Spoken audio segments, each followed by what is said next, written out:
Guys আমি এখানে একটাকে নক করার পরে দেখে আমার টিমমেটকে নাকি আমি নিজেই ডাউন করছি। মানে আমার টুইন্স চলে আসছে ম্যাচের ভিতরে, আর তাদের স্কোয়াড আমাদের টিমে সবাইকে মেরে দিছে।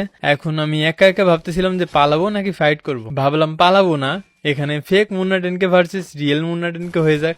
আমি প্রথমে একটাকে নক করে দিই, কিন্তু পরে দেখি আমার টুইন্স আমার সাথে ফাইট করবে না, টিম আপ করতেছে।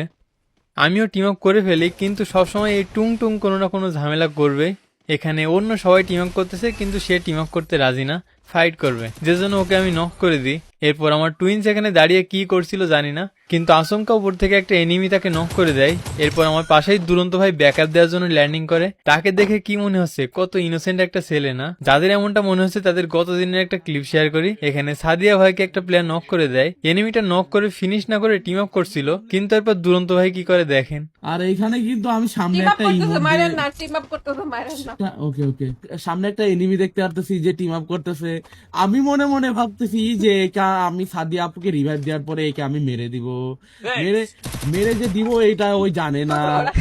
তো এখানে ওটাকে মারার পর টিম আপ করার অ্যাক্টিং করে আর একটা প্লেয়ারকে ডাকে। এখন ওই আসার পরে আমি ওকেও মেরে দিব। দেখেন তো বিষয়টা কেমন লাগে।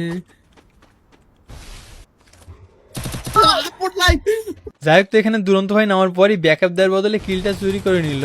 এরই ভিতরে আবার টুং টুং রিভেঞ্জ নিতে চলে আসে। আমিও ব্যাক টু ব্যাক দুইটাকেই নক করে দিই।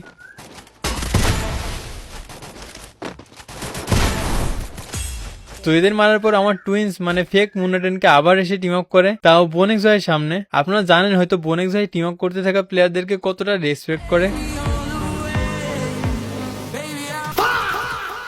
মানে অন্যকে টিম আপ করলে কিন্তু ঠিকই টিম আপ করতো, কিন্তু আমার নাম দেখছে এখন তো মারবেই। নিজের টিমমেটকে মারা গেলে হয়তো আমাকেও নক করে দিত। জানি না কিসের এত রাখতার। আপনারা জেনে থাকলে ভিডিওতে লাইক করে দিতে পারেন। টাটা।